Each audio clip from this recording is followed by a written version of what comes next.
Very good. Welcome to NAB and the Streaming Summit. It's good to be back live. And this panel is on bundling and distribution strategies for growing subscribers. And we have some of the leaders in the streaming video space here on the panel. We're going to talk about what works and how to be successful in growing subscribers, what the various levers are that you can pull. We've got some great examples from our panelists on bundling strategies that they're using today. So we're going to dive in. We'll start with each of the panelists giving a brief introduction on themselves and their companies. So Archana, do you want to start off? Sure thing. Thanks for the introduction, Jonathan. Wonderful to be here with all of you today at NAB.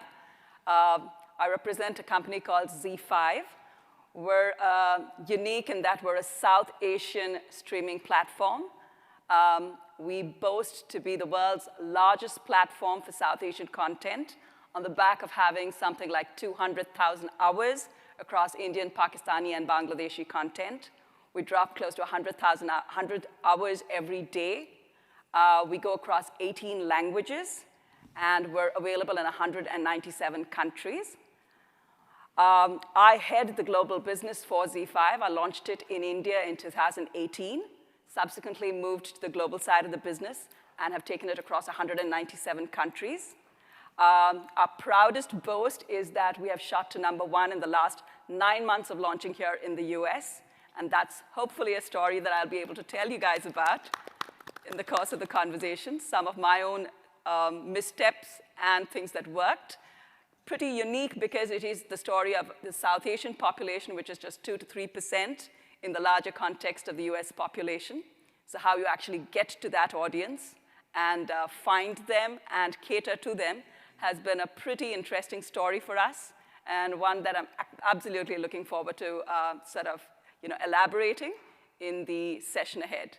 I also have the unique distinction of having launched 3 other OTTs from scratch to a fair amount of success across both the advertising and subscription models. So lots of learning over there, lots of things that I could tell you that you shouldn't do. But that's the journey. And a few things for sure, now that I know, that we absolutely should do. So that's what I'm looking forward to sharing with all of you in the session ahead. Thanks for having me. Look forward. Great. And Sean Gupta. Oh, we can applaud for sure. OK. We'll have lots of applause at the end, too. Sean Gupta, Paramount Global. Thank you. Hi, everyone. Thank you for having me. My name is Sean Gupta. I work at Paramount, formerly known as Viacom CBS. I am the head of strategy and development for our 2 streaming services, Paramount Plus and Pluto TV. I've been with the company for about 7 years. I started at BET Networks and worked on the launch of BET Plus, our niche OTT streaming service, in 2018 and 2019.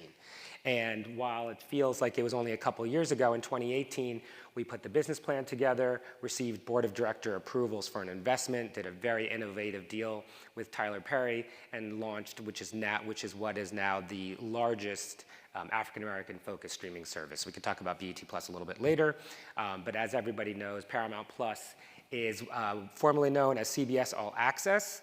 So we have live streaming of CBS, we have NFL, we have CBS News, we have SpongeBob and Paw Patrol, the gifts that keep on giving. We have CBS Originals, we have MTV Originals, we have South Park films, SpongeBob films, Clifford the Big Red Dog, 1883, Halo, which I look forward to talking about. And then, of course, also Pluto TV, which is the #1 FAST service. We don't call it AVOD anymore. FAST is free ad-supporting television, and I'm happy to talk about that also. I also have a side gig. I'm an adjunct professor at Columbia Business School. I teach a very sexy class titled The Business of Television and Streaming. And so it's all about streaming services, how television shows are developed, produced, and made. And my guest speakers last semester included the CEO of Paramount, LL Cool J, and the executive producer of the Super Bowl halftime show. And I hope next semester Jonathan joins. Great. Grant Michelson from Disney. Thank you. I love SpongeBob. It's one of my all-time I'm not going to give you a free trial, but I hope you already have the service. Yeah. I thought maybe that would work. I'm Grant Michelson. I am in business affairs at Disney, specifically Disney branded television, which is generally speaking Disney Plus. I'm responsible for the deal making for Disney Plus unscripted, documentaries, varieties, docuseries, short form. I've got one of two teams that does live action series and movies for the Disney section on Disney Plus. I'm responsible for deal making, bringing in series like Warner Brothers and Paramount to Disney Plus, and I oversee series coming in from some of our sister studios like 20th. So it's all deal making on the content side. Happy to be here. Great, and Shannon Snow from Meta. Hi everyone, I'm Shannon Snow. I'm head of industry for entertainment at Meta. Our mission is to give people the power to build community and make the world closer together. And our products empower 3 billion people around the world to share ideas, offer support, and make a difference.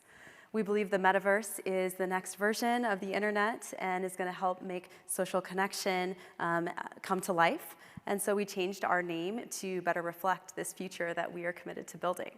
And most importantly, we are very proud that 200 million businesses around the world use our apps to build their businesses, including most major streaming services who are very honored to have as customers. So thank you very much.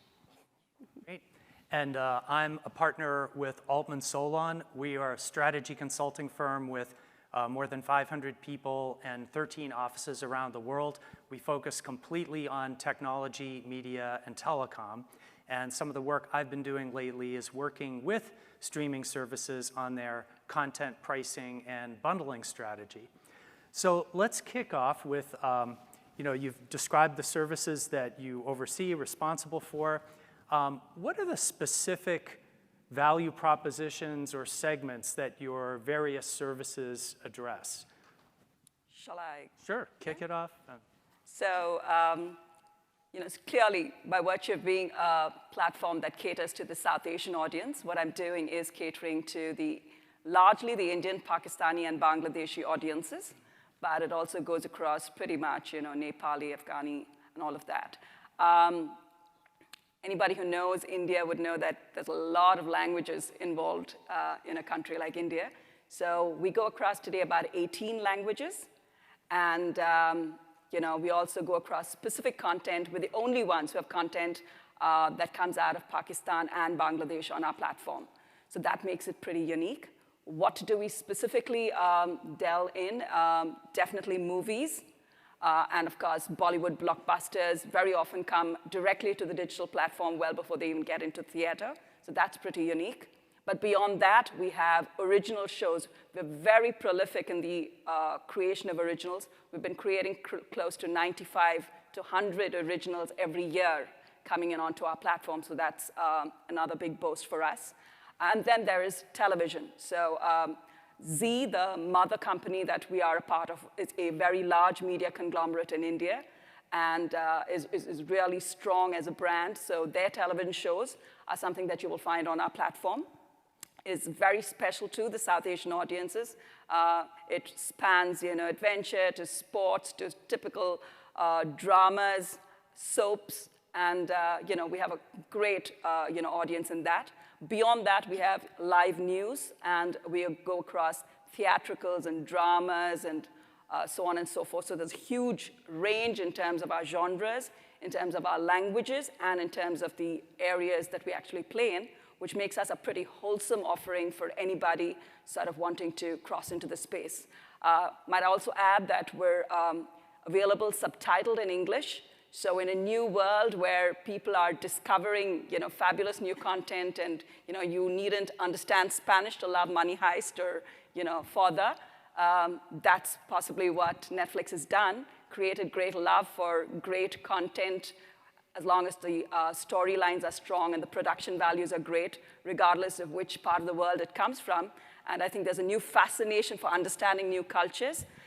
In that context, with our subtitling in English, we definitely see in the future a very quick crossover of the mainstream audiences coming onto our platform and indulging in these stories. Just now, in the immediate future, we have the Kashmiri Files, which is sort of taking the world by storm.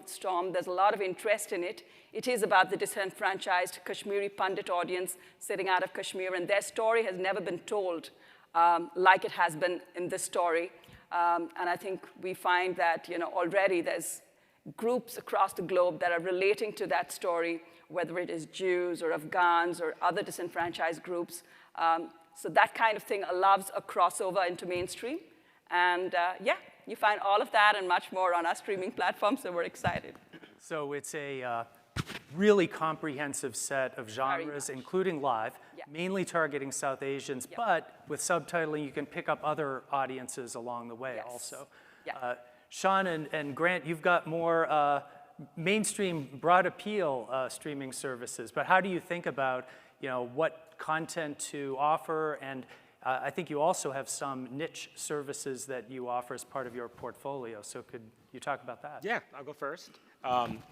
So if we take a step back, Viacom, which merged with CBS, is now called Paramount, and we have a various suite of services, and we created an ecosystem for all of them to work together.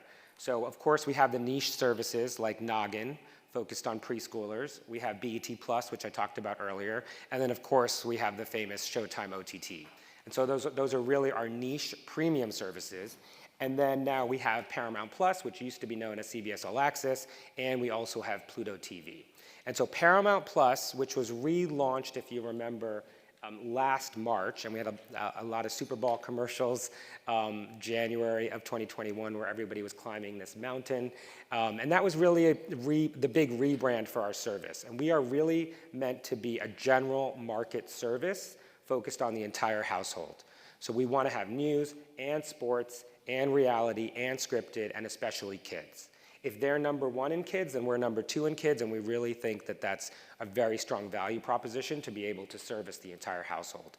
So that's why we have NFL and soccer. That's why we have CBS News and 60 Minutes. We have live streaming of CBS. We have various other live streaming channels. There's not a lot of streaming services that focus on the entire market that can give you these really high-end scripted dramas, but then also give you the sports and news and the kids that you also need for your entire household. And then Pluto TV, which has been a huge success story, which we acquired in around 2018 or 2019, was launched in 2014 and is the #1 free ad-supported television service. And I don't know if you've ever tested it out. You should try it. If you've played around on your Samsung TVs and you've clicked on the TV Plus button, it is more of that lean-back experience. And we have hundreds of channels, and it's not just channels based on our own IP and our own series. We have deals with various folks across the industry and have those channels built into Pluto also. There's a Cops channel, there's a CSI channel, there is a kids channel, there's a Black Cinema channel. And so that way, if you don't have cable, you download Pluto, and now you have free ad-supported television on any device that you have. And so we've created an ecosystem where Pluto helps Paramount Plus helps Pluto, and we help Showtime, BET Plus, and Noggin. And so we talk about this flywheel and all of these services working together while we leverage our legacy assets to then send all of you to our streaming services. Great. Grant. That's fantastic. So, as you may know, Disney Plus has within it a number of large Disney brands from Pixar and Lucasfilm to Nat Geo, and also, where I sit, Disney content, including Disney classic content. So when I think of the value proposition, I'll focus on the Disney part of the Disney Plus section, setting aside also Hulu and ESPN Plus as other OTT services. And by the way, I think probably for most of you as well, what I'm saying are my opinions, and I'm not speaking for all of Walt Disney today. That said, to me, this Disney section is really the beginning of many families and children's relationship with the Walt Disney Company. And it's a way to open a door and help families discover the Walt Disney ecosystem, to bring them in, discover classic Disney content, and then move into other Disney content that leads to the other parts of the business that are really, really starting to come to full online. So when the the challenge that I see on my part is to make the best deals that I can for the best content that we can. That is also primarily focused on kids and family, adults without kids as well, but primarily on households that are expecting the continuation of the Disney brand that they have come to appreciate. That's great.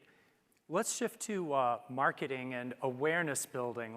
So you know who you're targeting, you've got the content set up, actually getting subscribers or viewers for these services. And Shannon, you're involved with that, working with streaming services, right? Yeah, we're very lucky. With our 3 billion users around the world, we're lucky that we're able to partner with streamers all around the world to help them on their acquisition from both an organic and a paid side. And through this experience, we've definitely been able to garner some trends in terms of what works and what doesn't work and best practices across the board.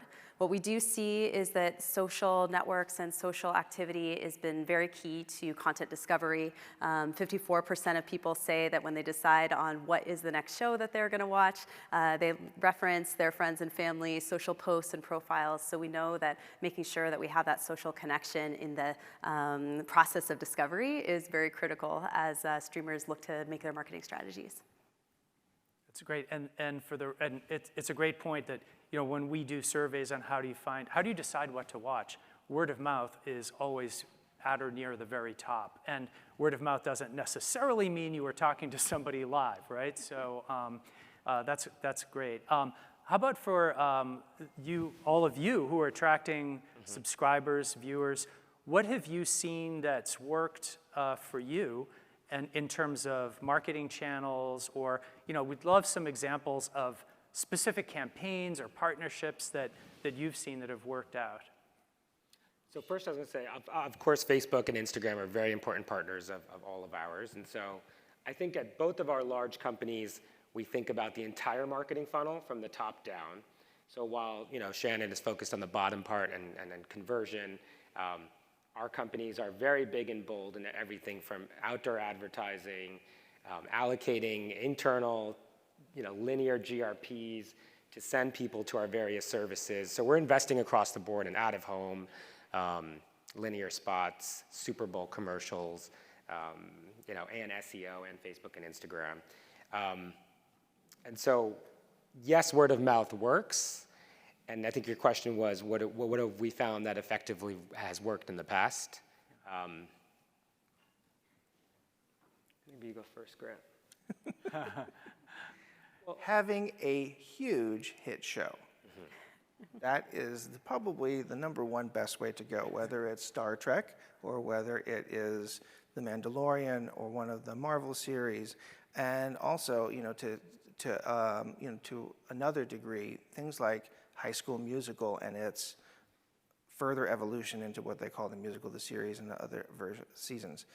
And to seed that inside social media and to find audiences where they are in places like Facebook and Instagram, it really does, from what I understand from our marketers, it really does tell a story of how to encourage subscription and retain. Great point. So having a huge hit and potentially leveraging that hit into other hits. So of course, everyone knows that one of the #1 shows in cable television is Yellowstone on Paramount Network. And what MTV Entertainment Studios has done is created this entire Taylor Sheridan universe and has created this prequel called 1883. And no one is better at engaging with fandoms like our company is, right? We have, RuPaul and South Park, which we call 24/7 brands. And so the social and marketing teams have to be engaging with these fandoms, every day. It doesn't matter what platform, if it's linear or Paramount Plus or Pluto TV, they need to be able to engage with these fans and send them from one ecosystem or one platform to another.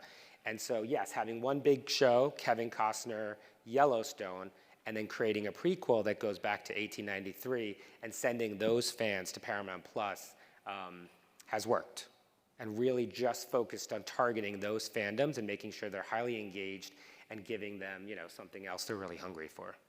So you'll see a lot more coming from that universe. Yeah, so you're, I have a slightly, sorry. no, go ahead. No. So I have a slightly more challenging story because I'm trying to get to a 2 to 3% audience, right, within the larger Melly. And so none of the traditional things that were mentioned are as easy for me. Having hit show for sure, that's a no-brainer. And when you've got a franchise like Disney, that's in a different league of its own. Having said that, Facebook does come very, very handy for us. So were I to actually want to target, people who are watching Bollywood, that becomes a sure shot for me that ideally the person would be either South Asian or somebody who's interested in South Asian content. And therefore, Facebook becomes a great channel for me to actually discover these individuals, which otherwise for me is like finding needle in a haystack. It's really that difficult. It's extremely expensive for me in terms of cost per acquisition. So having a social network like Facebook definitely helps. It also helps me get to communities because a lot of communities exist on Facebook. So you could have an entire Telugu community, a Bengali community, a Tamil community, and so on and so forth, just a Bollywood-loving community, and therefore you can get that access through Facebook, which sort of definitely helps me. So that's on the one hand. But we found a couple of other very, very unique things, which I think possibly is a little unique to my problem statement of having to get to this 2%. So I come into a country like the US and I actually want to get to these South Asians. How on earth do I figure out where they live, right? I know broadly that they live in pockets. I know that some of them live in the tri-state area, some of them are there in California, and there's a whole load of them coming up in Texas. I know that the ones who come are either the ones who are coming for IT jobs or they're students who are coming into universities. And I need to actually specifically target them, right? So there are unique things that you do. The two things that have worked out humongously successfully for me, one is, and this is a unique story, I say, because this is actually moving and traversing away from the digital universe, going back to traditional offline, and then bringing them online. And I found that pretty exciting, because the only catchment area where I actually can get South Asians, and it's a sure shot, is the grocery stores, because everybody's actually getting back there for their ingredients, right, that they want back home. And that has been an unbelievably successful story for me, and there are a whole load of South Asian mom and pop stores as well as large chains, and sort of collaborating with those chains and telling them that if your shopping bill comes above a certain amount, you actually get a coupon code that leads you back to Z5, has been really, really exciting in terms of driving traffic back to my platform. And then there are more practical insights. You're saying there are actually university students coming in, right? So then that's a target audience. We're actually, we've partnered with the North American Association of Indian Students, who are doing a tremendous job in this country in terms of helping students. There was a lot of work they did during COVID because students were suddenly finding themselves asked to go home because university was shutting, and there was a whole support system given in for them. So adding this to their welcome kit, because this actually allows them to get news from back home on the one hand. And then there is this big, crazy thing that connects all South Asians, our insane love for Bollywood dance. So we've actually started this Bollywood dance competition that goes across university to university. It has helped me do two things, right? Suddenly, Z5, as a brand new brand, has gotten established with a much younger audience. So Z is a traditional and large brand that all of the people who came into this country a couple of years ago absolutely loved and will still stay with. But it's going to be really tough for me to tell a brand new youngster here in the US who's either lived here for a couple of years or just come in to watch Z5 when he's got much cooler, hipper options in his mind, which is Netflix, right? And I want to tell him, by the way, we really do have cool content. It's not just your grandmom that used to watch it or your aunt. We're actually pretty funky now. You just don't know.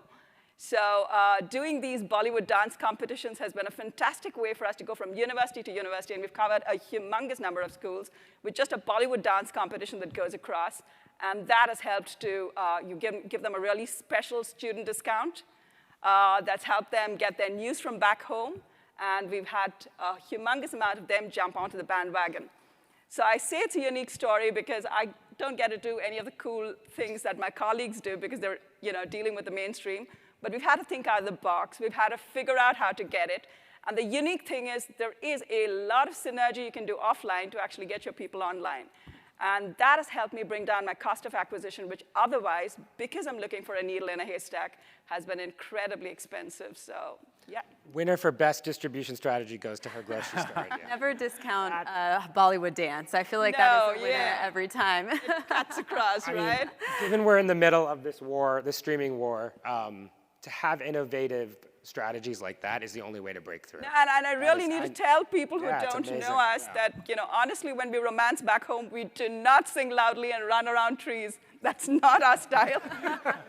But Bollywood has made it a thing, and, everybody loves it. So that's the story, and, it's been fun. But we may be inspired by you, and one of us may call ShopRite after this session, but very impressive. I will add one thing.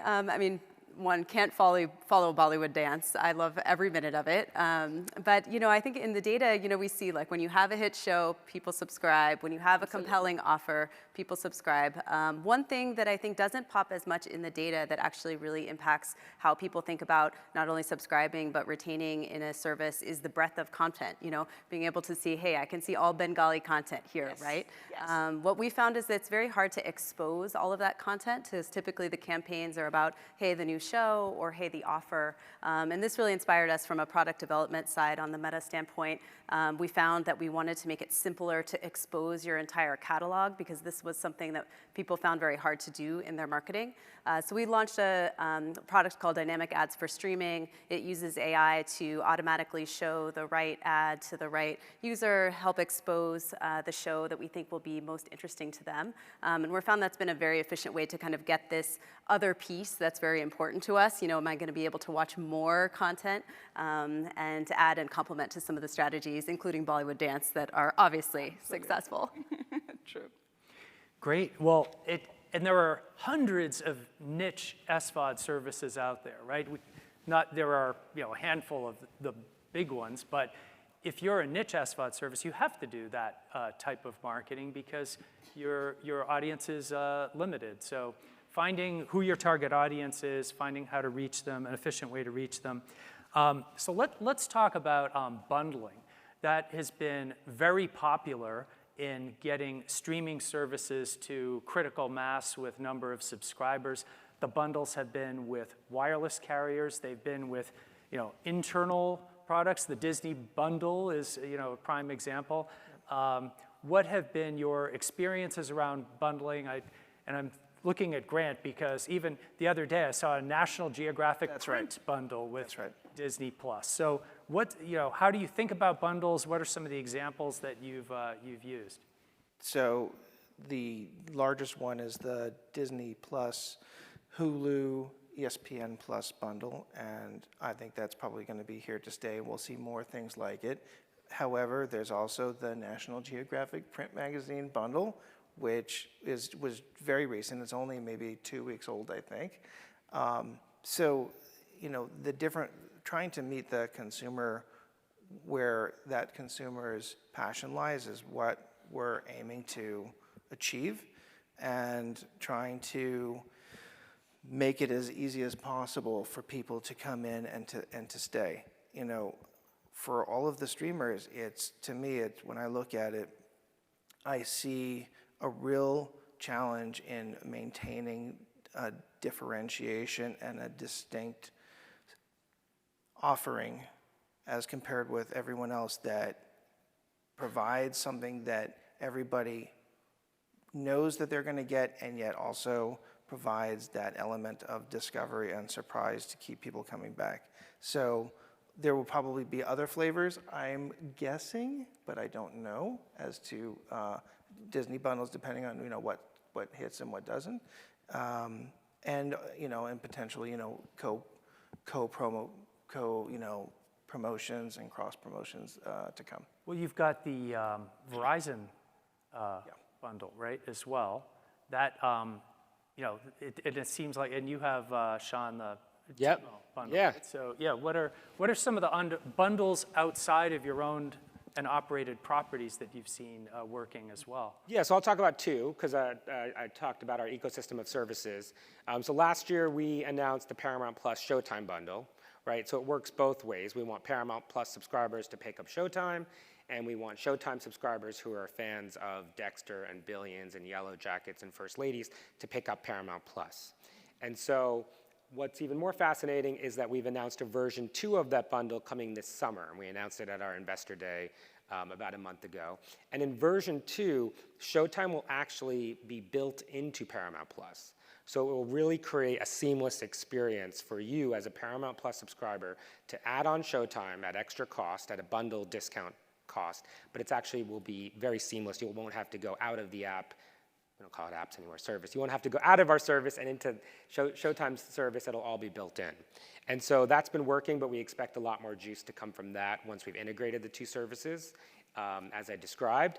And then, of course, we announced our T-Mobile bundle last fall. So if you're a T-Mobile subscriber,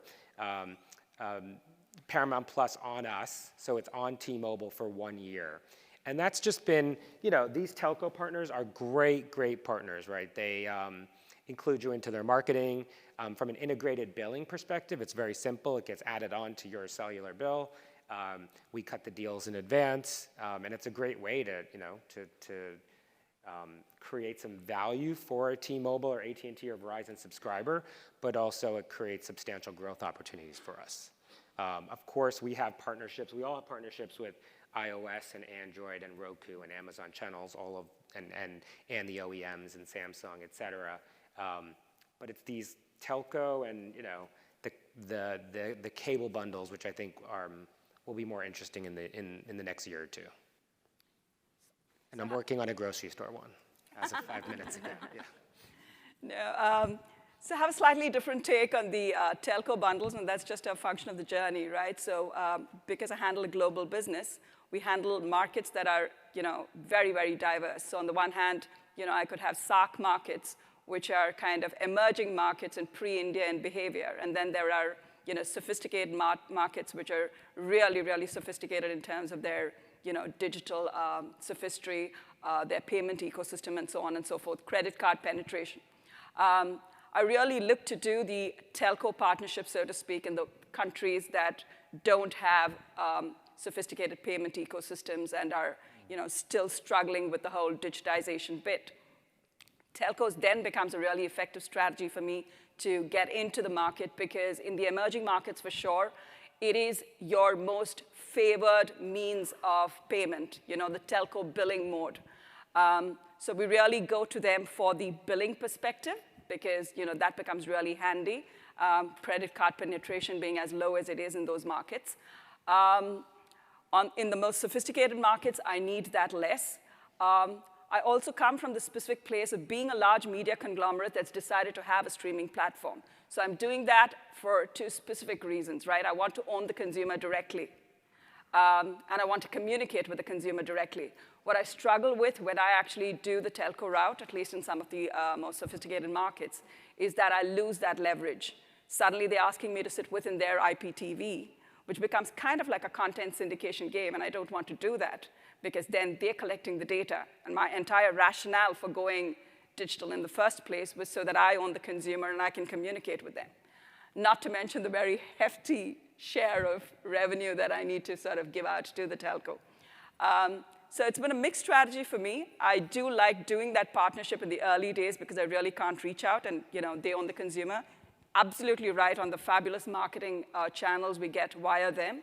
But we do it with a little more caution, and we do it on a market-to-market basis, where I believe that I have the strength to go direct to consumer, and I don't want to part with my revenue share at all, and I want to own my data and my consumer. I choose to go direct to consumer because that was my original intent in the first place, where I do need a little bit of support, especially in the emerging markets, where the telco business is everything. They own the consumer, they own the pipes, and I do not have the option of really going direct to consumer because the sophistry is not yet there. It becomes a fantastic first leg for me before I go in. So we have a kind of a mixed strategy across the globe with respect to distribution. Yeah. Yeah, and across the market, we've seen that bundling and other price promotions have just increased and skyrocketed, especially as things have got more competitive. I think last year we saw 155% year-over-year increase in terms of consumers that were signing up due to those type of promotions. I think the challenge is, the switching costs are basically nil for the consumer, and so I think that leveraging these deals is very popular, but figuring out how you're going to retain the customer and then mitigate churn after you get them in is sort of the major shift that a lot of the services have been making to make sure that they can take advantage of that lack of friction that they've created. Absolutely. Totally agree from what I'm seeing, and also taking into account the current inflationary pressures that we have in the domestic economy and the news from Netflix. It's probably a time when companies, in my opinion, may look to lean more on earned media and seek to find the best ways to provide a path forward for people to continue their subscription. I also think it forms a kind of an aggregation, right? I mean, I think a lot of people go via the telco because I think you're kind of a little stressed with needing to subscribe to so many services. So the moment you get it bundled via the telco, you're getting multiple services along with your telco bundle, which I think from a consumer standpoint for sure is very useful. Yeah. And then we'll take one step further beyond bundling, and it seems you also made some announcements around loyalty programs maybe a week or two ago and discounted park tickets for Disney Plus users. I read something about that, and it was not me. Got it. So I think a lot more to come from all the companies in the next year around bundling and loyalty programs. But again, it's lovely, right? So the offline and online are getting more and more, synergetic, where they started off in silos. And that's a superpower at our two big companies, is we can leverage these legacy assets and bring streaming into the entire mix, right? I'll get you a free ticket to like SpongeBob on Ice or something. Okay. Yeah, and Grant, you mentioned earlier bringing younger kids in from an earlier age. Yep. You can monetize them beyond the streaming service itself with, you're creating demand and interest for going to Disney World or going on a Disney cruise or going to the theater and watching, the latest installment of a Marvel franchise, right? So. And don't forget your 2-night stay at the Star Wars Hotel. Oh, really? Oh. Make sure you do that too. Now you're just bragging. Well, are there any other kinds of offers? One that just sprung to mind with Disney, I think in the launch phase, you had like a 3-year discounted bundle for Disney Fan Club members. Any other things, any of you that have seen that work from a targeting? Oh, another example could be an ad-supported tier. I know Disney Plus. It's coming. Yep, okay. It's on the roadmap. So you can hit different consumer segments and their willingness to pay by, it's cheaper, but you're going to have to watch ads while you're, doing. Yeah, there's ongoing, I think, debate in the industry about what it means for a service that has been traditionally subscription only to add ads. So we'll see. So. For us, it's worked very well. So obviously Paramount Plus has a premium tier and an ad tier, and we have Pluto TV. So there's multiple choices for the consumers. But if you think about it from an ad sales perspective, we've now created 2 new platforms for our legacy ad clients that we've had for decades. We're not just selling you CBS Primetime and the NFL and MTV. We're now able to sell you streaming impressions across Paramount Plus and Pluto TV. And so we've created tremendous, tremendous value for our clients there. So I don't have an answer. I have a question here, and it's one that's really sort of, we're grappling with. So today you're hearing about Netflix saying that they might have an ad-supported tier.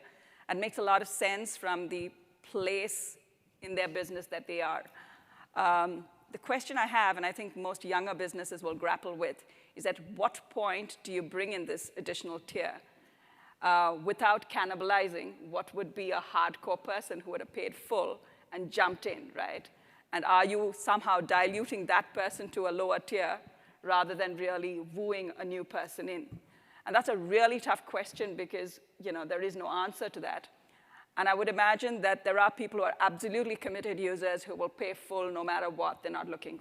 And then there are the ones who are saying that we're flirting with a couple of services, we're coming in for a couple of shows, and so we would like to, pay lesser. So to my mind, it seems to be like, at what juncture in your business do you bring in these models without cannibalization? And do you guys have a thought on that? Because that's something that's worrying us internally in terms of conversations, and we have no clear answers.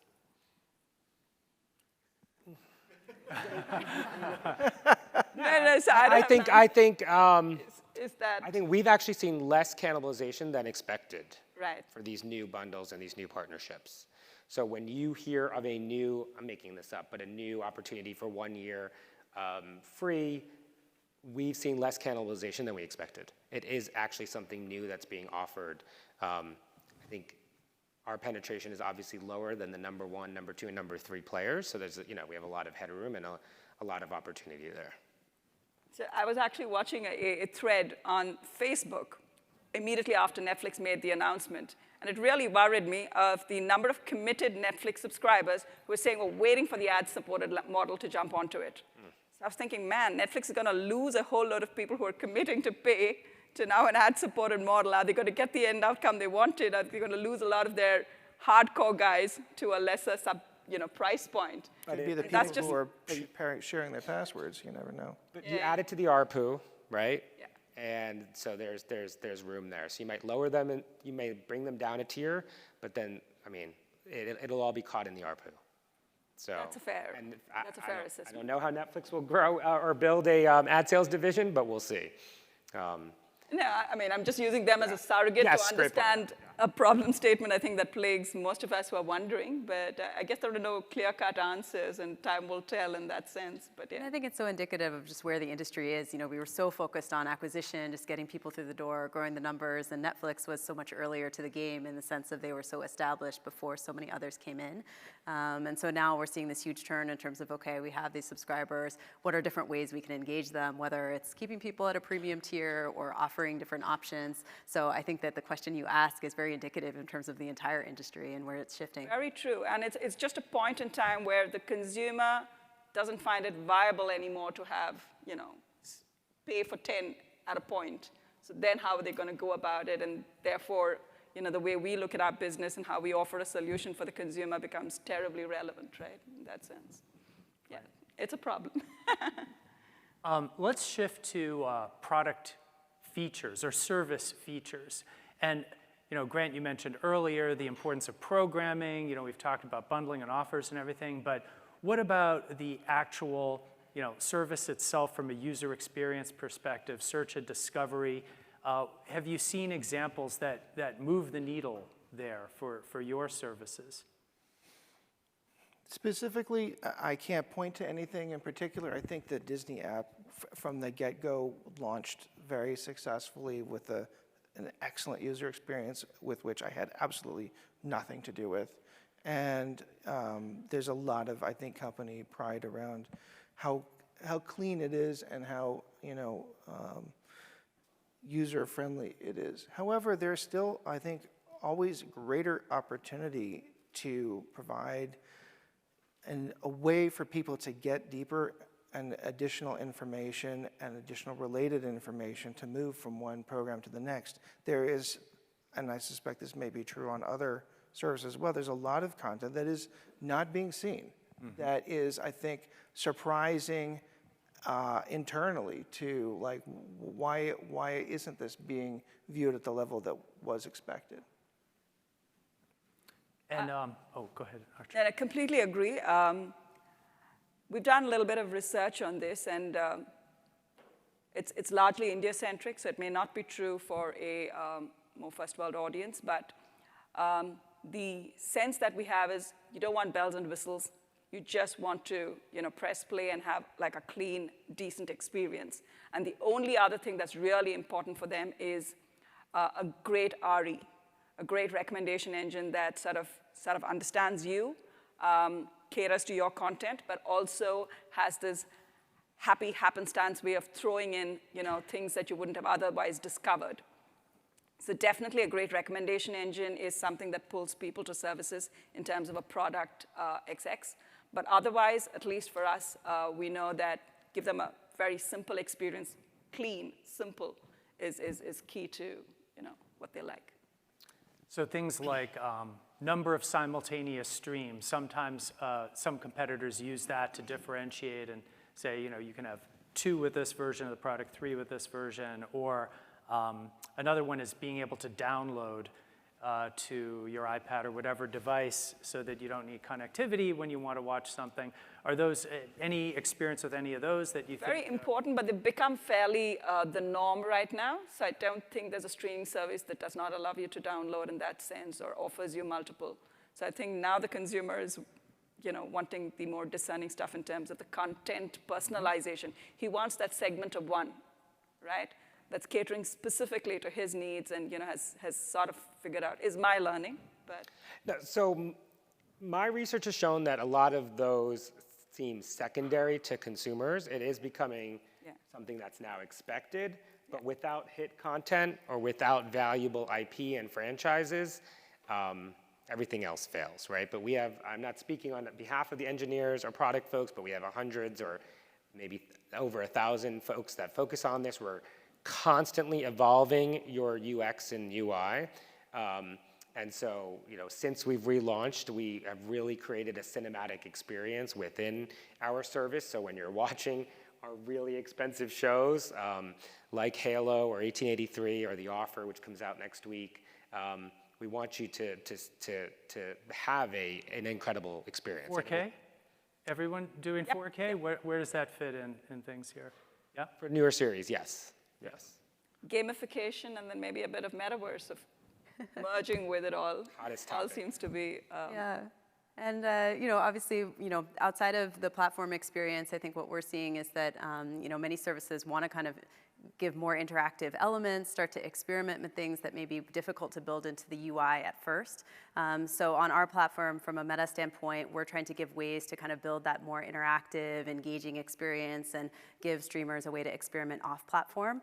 A couple of things that I think are really interesting and fun. One is giving a second screen experience. We launched something called Movie Mate, which is a second screen experience. You can put a film up on your streamer and then have a chat experience on Instagram or Messenger where you can ask questions about the content, get deeper photos or behind the scenes. The Fast and Furious series launched this with the entire catalog, and it was a way to onboard, new people who haven't seen all the films and want to jump into the 9th film and understand what's going on, but also give a deeper experience to those that are true fans and really want to go deeper. So that's kind of a fun way to experiment with interactive features without having to build it into the native streaming UI. We also see a lot of playing around with AR. I think everyone wants to live deeper in the universe of their favorite shows. So we've been seeing really fun things happening with AR filters on your phone to help people, kind of experience the IP and feel like they're part of the show, and just give that richer, deeper experience of the hit IP that y'all are creating. Shannon, not to put you on the spot, but that AR experience, is there an example that you've got there? Yeah, so Sing 2 actually did a really good one. It was the first time they had launched or given the allow of the IP to be used in any sort of execution. They are actually the first ones to launch AR ad experience. So you could go in, you could do a face filter with the characters, and they found it was very successful in terms of giving a lot of engagement and excitement for that launch. Great. We've kind of touched on this a bit, but distribution strategy. If you are an up-and-coming streaming service and you want to get as much exposure as possible, there are so many connected devices that you could be on. Samsung, LG, TV, and more, TVs. And then you've got the various platforms like Amazon Fire, Roku, et cetera, phones. Like, how do you all decide who to partner with there, how to distribute, and what are lessons learned from that? So present across, I think most of us are. There's clear data to evidence, how many South Asians sit on which platform. So that sort of makes it a clear answer to which one you want to go after first. For us, for sure, we have Samsung, we have Amazon Fire Stick, we've got the Android TV, Apple TV, all of it. The very, very effective mediums, connected TV obviously drives a lot of inventory for us on the ad-supported side, but more importantly, the curation. If you can actually get them to curate, that becomes a fantastic way to get your consumer. I mean, I think that's the best impact, right? You switch on your television and you find a prime content of yours curated.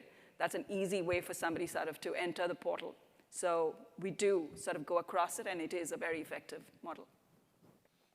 So yeah, let's go through all of our distribution partners. They're all very, very important partners for all of us, right? We all start, if you start at the top, we all have to be on iOS and Android, so we have to be on those app stores. I think we're all available on Roku channels, Amazon Fire, Amazon channels. You need all of those basic partners to get started.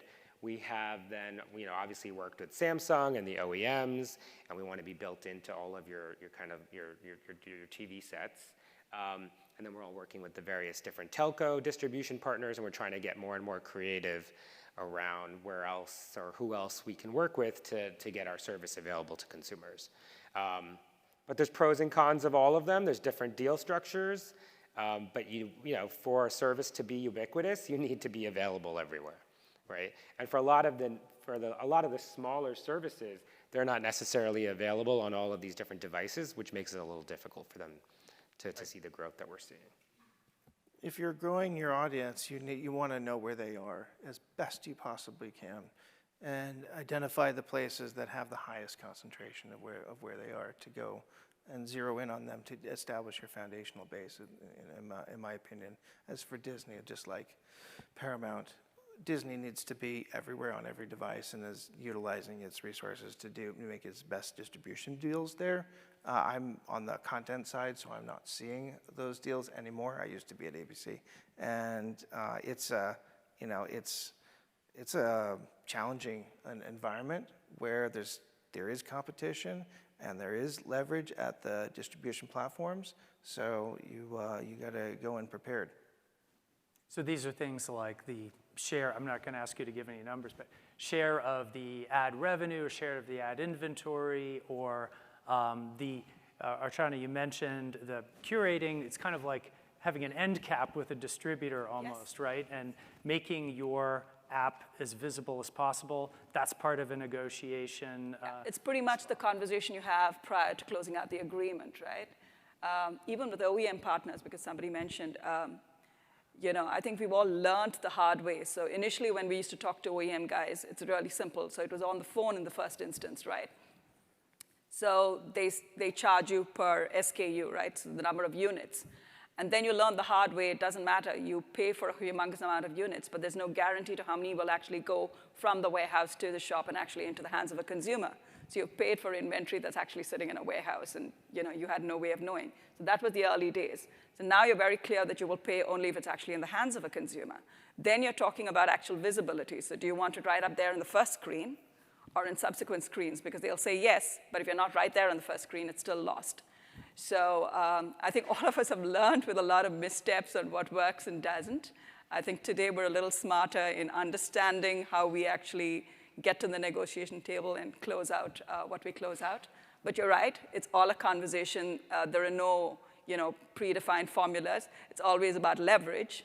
I'm pretty sure my colleagues here will have much higher leverage than I will ever have in these conversations. But I hope that won't be the story tomorrow.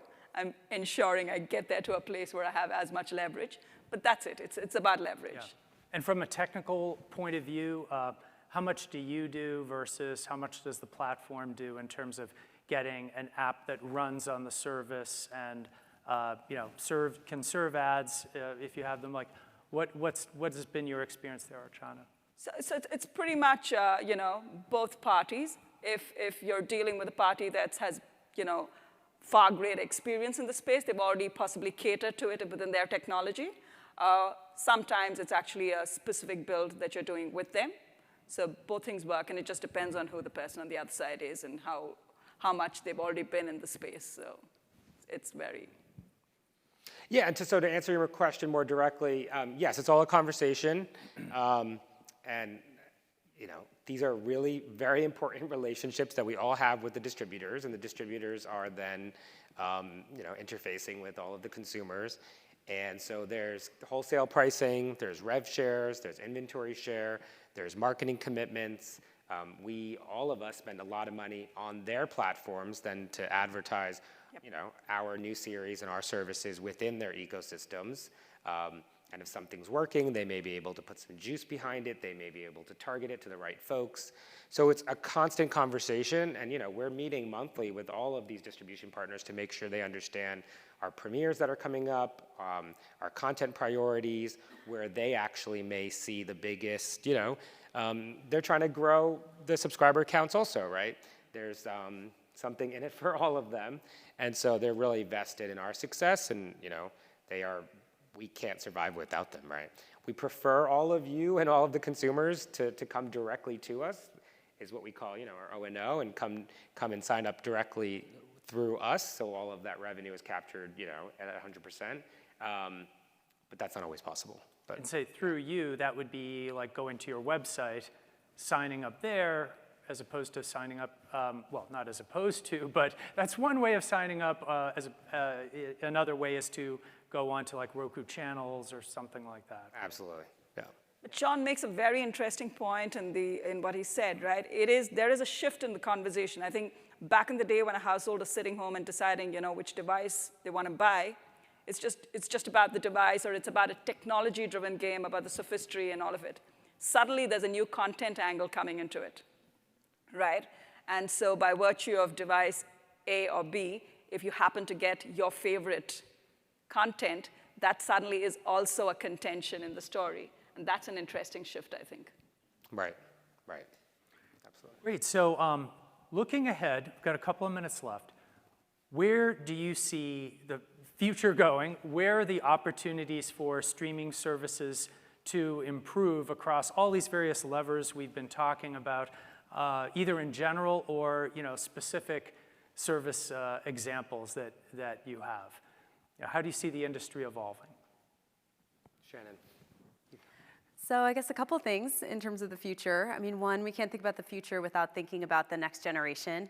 I always look to my nephews who are 9 and 12 and what they're doing when I think about, what I should be planning for next. And so I think two things that I'm thinking about in relation to streaming services. One is just creating communities and value around content. I think that discussion about, getting them in versus keeping them there. I think community and leveraging creators is something I would love the streaming world to do more. I think that the next generation feels a lot of affinity towards their favorite creators, a lot of community becoming created on engaging with them, and I would love to see that piece of the community grow even deeper.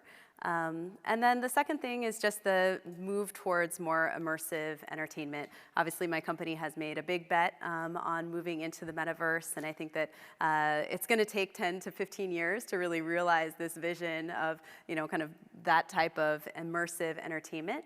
But I do think that we're starting to see, kind of the pathways to that.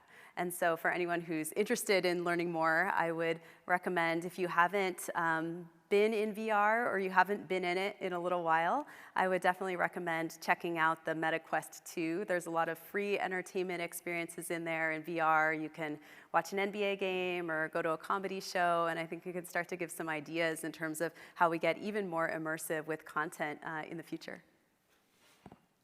Shannon and I were just talking about how, before this, Disney is getting in like other companies and experimenting with what is loosely called the metaverse. I have made metaverse deals already, and there are certainly more to come. I think, generally speaking, the opportunity is there for the so-called established streamers to maintain a presence with continued high-quality content, and that there remains an opportunity for underserved audiences for up-and-coming streamers. Great. Sean, Archana, any quick? Yeah. So I think I'll start pessimistic and then go optimistic. So as we said, we're in the streaming wars. And so I think what you'll see by 2023 is that for a lot of services might not necessarily survive. So I think this is really the year you're going to make it or break it. It is really tough from a marketing and content perspective to break through. Yes, these audiences need to be underserved, but this is a very difficult business. And if you just don't have the marketing and content, investment, it's very difficult to kind of break through. However, the future is extremely bright. I think there's tremendous, even though with the news last week with the #1 player, I think there's tremendous growth for all the services globally, right? We can all have hundreds of millions of subscribers around the globe. And we are in the second golden age of television. You're just seeing the beginning of it. We have all invested a lot of money, and the shows that are coming out over the next year or two are just phenomenal across all the services. And so there's better and better content coming. You'll see that expensive scripted and some theatrical content come directly to all of our services, and we're just creating a phenomenal experience for all of you at home. Yeah, sorry. All right. Well, please join me in thanking our panelists. Thank you. Thank you.